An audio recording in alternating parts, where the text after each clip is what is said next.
Time now for us to go behind the story, featuring the leading voice on one of today's top topics. And joining us now, a friend of Erie News Now at 7, Dr. Jeff Bloodworth from Gannon University, Erie News Now political contributor. When it comes to the world of politics right now, we can basically talk about anything. A lot going on, sir. Let's first start with the news today. President Trump and the NATO summit. What did you make of it all? It seems like he was sort of playing friendly with NATO leaders today. President Trump is feeling good. He has the wind of it at his back after at least a short-term, very successful strike against Iran. So he's playing nicely with allies, pushing back against defense reports about the level or amount of degradation of the Iranian capacity.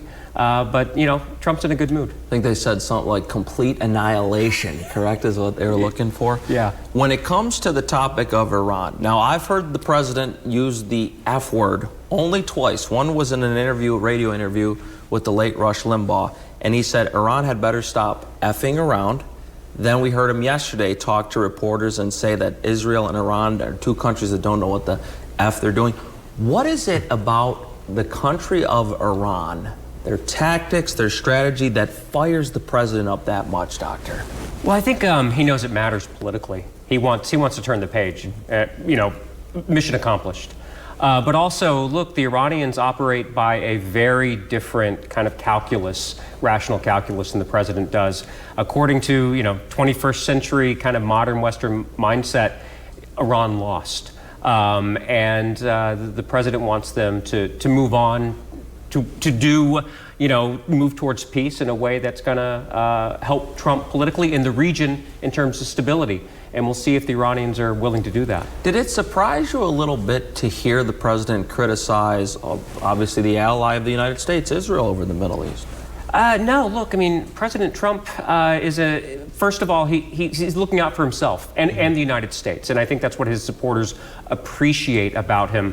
Donald Trump, I don't think anyone would ever accuse him of being a lapdog for anyone or any country. So I'm not surprised.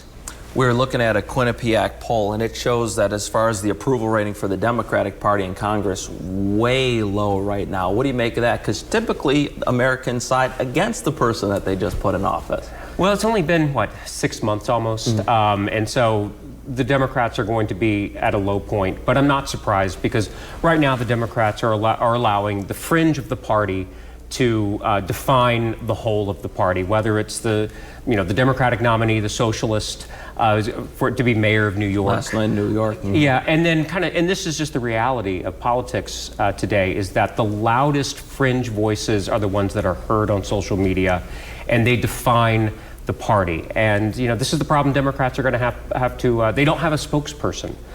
Because they don't have a Speaker of the House, they don't have a Senate Majority Leader, and the loudest voices on the fringes right now define the Democratic message.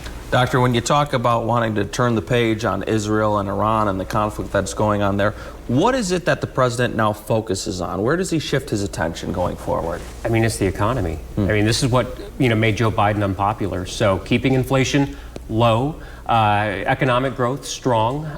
Right now, the economic indicators look relatively robust. We pulled back from the brink on the tariffs, and so this is what Trump is going to be focusing on. And if you can't have a strong economic growth, he's going to focus on those kind of red meat issues, immigration and securing the borders. But I think it's the economy, and the economy. Too late, Powell. He's now calling the Fed chair. Does he keep his job? If inflation stays low, he keeps his job. If inflation surges and he doesn't reduce interest rates, Donald Trump will do what Donald Trump thinks is in his best political interest. And I think he would do what would have been unthinkable and replace the Fed chairman. Dr. Jeff Bloodworth, thank you so much. I appreciate it. We'll have more coming up on Erie News Now 11 with the doctor. And I appreciate you, Bill Clinton. It's the economy, stupid, and not calling me stupid. Yeah. All right, well, let's take a live look outside from our Skyview camera. Big board weather with John Stalen when Erie News Now 7 comes right back.